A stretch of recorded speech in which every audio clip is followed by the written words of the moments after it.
Leo 3, a woman having her hair bobbed. On the face of it, this speaks to the question of fashion, simple fashion like hairstyle.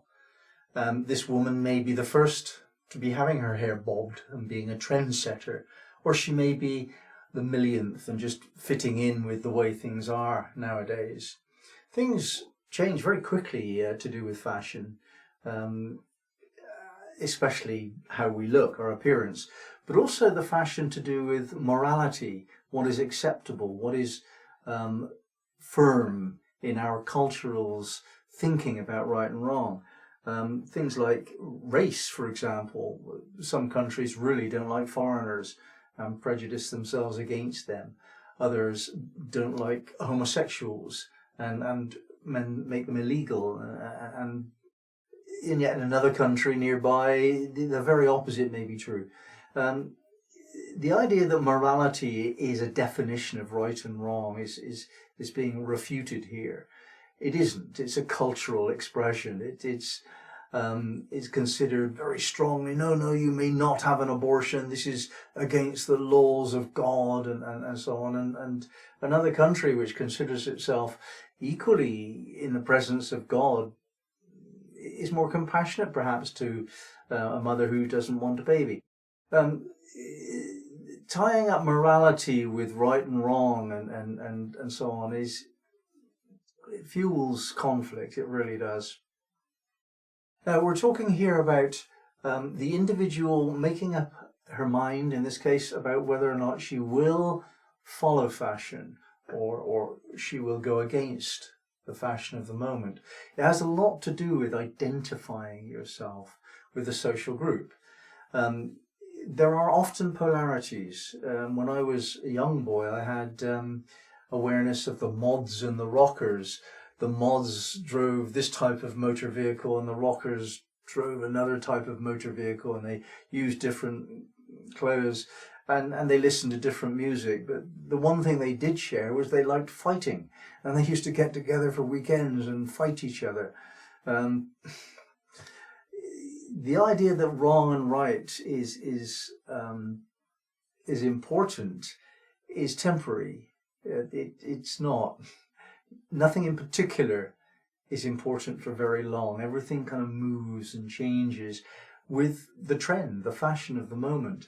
And you have to make up your mind how quickly you're going to follow fashion, if you're going to follow it. Are you going to be at the beginning a trendsetter or one of the trendsetters?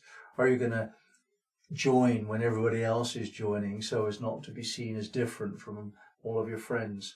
Or are you just going to disregard it all, being your own person or an eccentric? It's a big choice in life. It makes quite a big difference to your social life whether you follow fashion or go against it. Now we have to make up our mind about whether or not we have the willingness to join in with shared values, join the masses, or whether we want to establish ourselves as having different values from the mainstream. If we do, we need to make that decision firmly and clearly. If you go against the mainstream, there will be some kind of kickback. You're more likely to be scapegoated than otherwise. Everyone wants to pick on someone at some point. And if you're part of the mainstream, you're protected a little bit from that, actually substantively from that. But if you go against the trend, you're going to be the first that people are going to go for. If there's that energy in the air of attack and blame, you're going to be blamed if you go against the trend. That's why so many people follow the trend. And that trend might be buying this kind of house, having that number of kids, taking this approach to career and so on. There's all manner of different ways in which trends are set and culture is expressed. But the most important thing that we're discussing is becoming clear about our identity. Now there is a Sufi practice called muhasaba to do with this question. Muhasaba literally means accounting for yourself. feeling the truth of a situation, not only examining the facts of the matter, but feeling it too, and maybe making a list of all of the facts of your life. So I'm in good health, I've got enough money, I've got a bit of a problem at work, I'm having a bit of a troubled time with my children, or whatever. You write down all the facts of your life and just write it down. And maybe you'll do that a month later, and every month. This is what I do. Certainly, as frequently as monthly, I'll do a muhasabah, and I'll just take stock. And by doing that, I notice the facts of the matter and how I feel about that. If something needs changing, then there's the information. I know enough to change it. This process gives me the possibility of knowing who I am.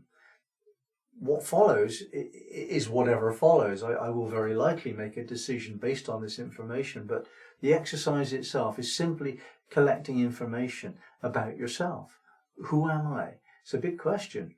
And really, if you know exactly who you are, you're not going to follow any trends. It's only when you follow a trend until such time as you feel uncomfortable with that trend and decide to move against it, that you begin to establish self as a strong statement to the world. That is an empowering moment.